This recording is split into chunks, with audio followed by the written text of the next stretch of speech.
Welcome back to another technical deep dive here in the debug zone. Today we're tackling a big question and breaking it down with insights from other users. Hopefully this clears up some misconceptions and helps you get the answer you need. So buckle up, stay a little curious, and let's jump right in.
And that's a wrap.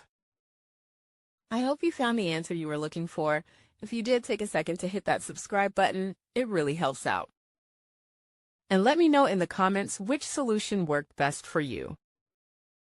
See you next time in the debug zone.